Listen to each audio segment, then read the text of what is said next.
Welcome back to my channel the homework classroom Riya পেজে সবাইকে স্বাগতম। আশা করি তোমরা সবাই সুস্থ আছো এবং ভালো আছো। আজকে চলে এসেছি আমি একটি নতুন ভিডিও নিয়ে। আমাদের পরিবেশ পঞ্চম শ্রেণীর দ্বিতীয় অধ্যায় ভৌত পরিবেশ, পৃষ্ঠা হচ্ছে 51 থেকে 60 পাতা পর্যন্ত। এখানে যাবতীয় যা প্রশ্ন আছে এই চ্যাপ্টার খুব ইম্পর্টেন্ট প্রশ্ন, সেই প্রশ্নগুলি নিয়ে আমি কিছু আলোচনা করছি। তো অবশ্যই ভিডিওটি প্রথম থেকে শেষ পর্যন্ত দেখার অনুরোধ রইল এবং চ্যানেলটি আমরা এখনও পর্যন্ত যারা সাবস্ক্রাইব করোনি, যারা নতুন আছে অবশ্যই চ্যানেলটি সাবস্ক্রাইব করুন এবং পাশে থাকা বেল বাটনটি অবশ্যই ক্লিক করবেন। তো দেখো, প্রথম প্রশ্ন হচ্ছে ভেষজ উদ্ভিদ কাকে বলে, উদাহরণ দাও।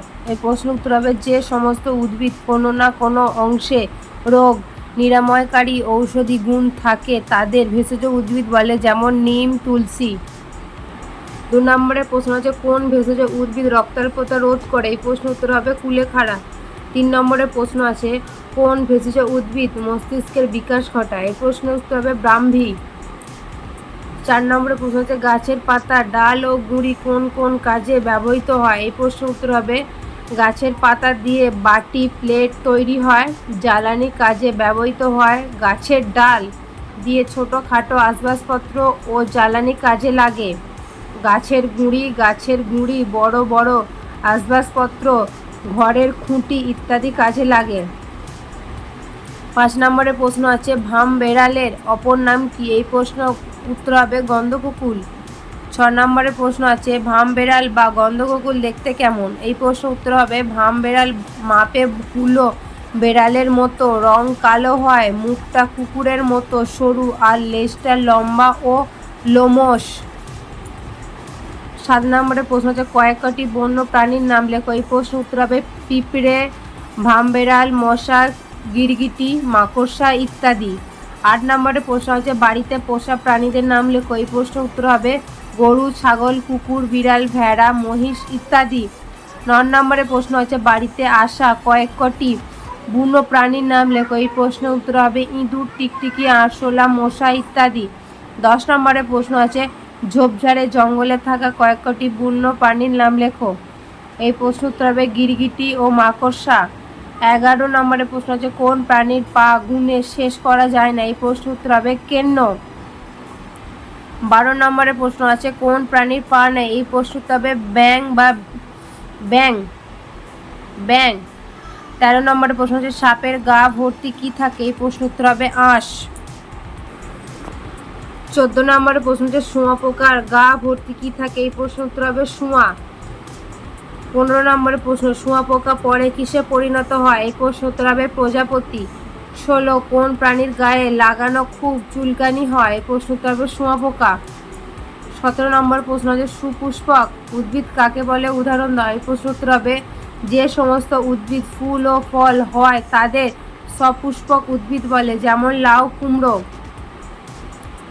18 নম্বর প্রশ্ন আছে অপুষ্পক উদ্ভিদ কাকে বলে, উদাহরণ দাও, এই প্রশ্ন উত্তর হবে যে সমস্ত উদ্ভিদের ফুল ও ফল হয় না তাদের অপুষ্পক উদ্ভিদ বলে, যেমন ফণিমনসা ও ক্যাকটাস। 18 নম্বরের প্রশ্ন আছে মেরুদণ্ডী প্রাণী কাকে বলে, উদাহরণ দাও, এই প্রশ্ন উত্তর হবে যেসব প্রাণীদের মেরুদণ্ড বা শিরদাঁড়া থাকে তাদের মেরুদণ্ডী প্রাণী বলে, যেমন মানুষ, কুকুর, মাছ।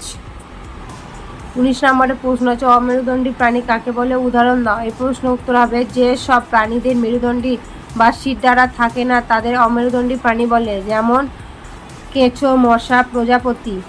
20 নিশাচর প্রাণী কাকে বলে, উদাহরণ দাও, এই প্রশ্ন উত্তর হবে যে সব প্রাণীরা রাতের বেলা শিকার ধরতে বের হয় তাদের নিশাচর প্রাণী বলে, যেমন পেঁচা, বাদুড়।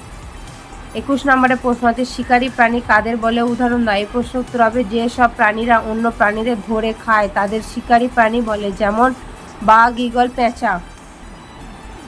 22 নম্বরের প্রশ্ন আছে মেরুদণ্ডী ও অমেরুদণ্ডী তিনটি পার্থক্য লেখো, এই প্রশ্ন উত্তর লিখবে মেরুদণ্ডী প্রাণীতে যেসব প্রাণীদের মেরুদণ্ড আছে তাদের মেরুদণ্ডী প্রাণী বলে, আর অমেরুদণ্ডী প্রাণীতে লিখবে যেসব প্রাণীদের মেরুদণ্ড থাকে তাদের অমেরুদণ্ডী প্রাণী বলে। 2 নম্বরে হচ্ছে মেরুদণ্ডী প্রাণীদের শিরদাঁড়া থাকে আর অমেরুদণ্ডী প্রাণীদের শিরদাঁড়া থাকে না। 3 নম্বরে আছে একটি মেরুদণ্ডী প্রাণীর উদাহরণ হলো মানুষ। 3 নম্বরে হচ্ছে একটা অমেরুদণ্ডী প্রাণীর উদাহরণ হলো কেঁচো। 23 রুই ও ট্যাংরা মাছের কয়টি পাখনা থাকে, এই প্রশ্ন উত্তর হবে 7টা। 24 কোন মাছের কাঁটা নেই, এই প্রশ্ন উত্তর হবে চিংড়ি। 25 নম্বর প্রশ্ন হচ্ছে চিংড়ি আসলে কি? এই প্রশ্ন উত্তর হবে জলের পোকা। 26 নম্বরের প্রশ্ন হচ্ছে আকর্ষক কি? এই প্রশ্ন উত্তর হবে যে সমস্ত লতানো গাছগুলো তাদের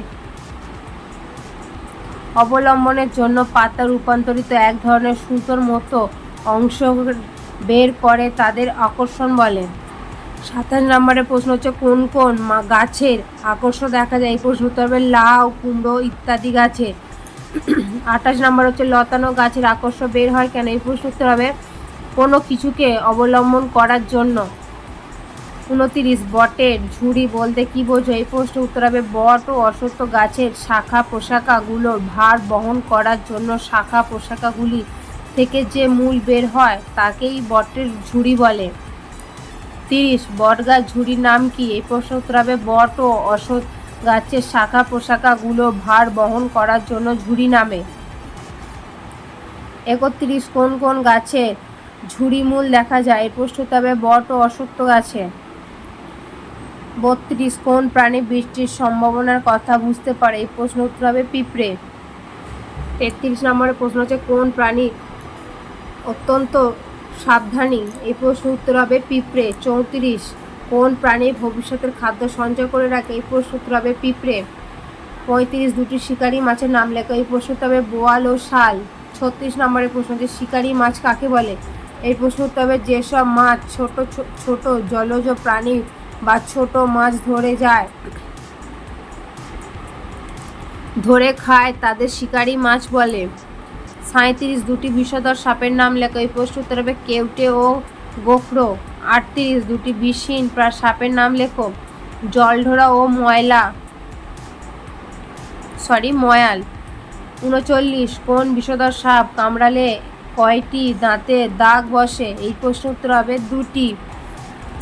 40 বাদুড় পাখি না প্রাণী? এই প্রশ্ন উত্তর হবে বাদুড় স্তন্যপ্রায় প্রাণী। এই প্রশ্ন 41 নম্বরের প্রশ্ন হচ্ছে চাষ করা হয় এমন দুটি মাছের নাম লেখো। এই প্রশ্ন উত্তর হবে রুই ও কাতলা। 42 চাষ করা হয় না এমন দুটি মাছের নাম লেখো। এই প্রশ্ন উত্তর হবে পুঁটি ও মৌরলা। 43 দুটি আঁশযুক্ত মাছের নাম লেখো। রুই ও কাতলা। দুটি আঁশহীন মাছের নাম লেখো। ট্যাংরা ও শিঙ্গি। 45 নম্বরের প্রশ্ন হচ্ছে পুঁটি ও মৌরলা মাছে হারিয়ে যাচ্ছে কেন? এই প্রশ্ন উত্তর হবে চাষবাসের জমি কমে যাওয়া, জমিতে কীটনাশক ও রাসায়নিক সারের ব্যবহারের জন্য হারিয়ে যাচ্ছে। 46 নম্বরের প্রশ্ন হচ্ছে হারিয়ে যাচ্ছে এমন দুটি ঔষধি গাছের নাম লেখো। এই প্রশ্ন উত্তর হবে সর্পগন্ধা ও ব্রাহ্মী। 47 কোন জন্তু মাংস খেয়ে পরিবেশকে দুর্গন্ধ ও দূষণের হাত থেকে রক্ষা করে? এই প্রশ্ন উত্তর হবে শকুন। 48 নম্বরের প্রশ্ন শকুন বিলুপ্ত হয়ে যাচ্ছে কেন? এই প্রশ্ন উত্তর হবে গরুদের ব্যথা কামড়ানোর ঔষধ দেয়া হয়, সেই ঔষধে বিষ থাকে। শকুন সেই গরু মরা খেলে তার মাংস খায়, ফলে শকুনও মরে যাচ্ছে। 39 সর্পগন্ধা গাছ থেকে কোন রোগী কি ঔষধ তৈরি হয়? এই প্রশ্ন উত্তর হবে উচ্চ রক্তচাপ রোগের ঔষধ রেসারপিন তৈরি হয়। 50 মেহেন্দি গাছ থেকে কোন রোগের ঔষধ তৈরি হয়? এই প্রশ্ন উত্তর হবে চর্মরোগ ঔষধ তৈরি হয়। 51 সিংকোনা গাছ থেকে কোন কোন রোগী ও ঔষধ তৈরি হয়? এই প্রশ্ন উত্তর হবে ম্যালেরিয়া রোগের ঔষধ কুইনাইন তৈরি হয়। 51 নম্বর প্রশ্ন হচ্ছে মুক্তঝুরি গাছের উপকারিতা লেখো। এই প্রশ্ন উত্তর হবে ক্ষতস্থান নিরাময় হয়, পুড়ে যাওয়া ক্ষতস্থান নিরাময় হয়, বাতের ব্যথা কমে যায় ইত্যাদি। 52 জীব বৈচিত্র্য কাকে বলে? এই প্রশ্ন উত্তর হবে আমাদের চারপাশে আমরা যে উদ্ভিদ আর প্রাণীদের দেখতে পাই তাদের জীববৈচিত্র্য বলে। 53 জীববৈচিত্র্য কী কী কারণে হ্রাস পাচ্ছে কমে যাচ্ছে? নির্বিচারে গাছ কাটা, বনাঞ্চল ধ্বংস, রাসায়নিক সারের ব্যবহার, প্রাকৃতিক দুর্যোগ ও আইনের ব্যবস্থা অবনতির কারণে জীববৈচিত্র্য হ্রাস পাচ্ছে।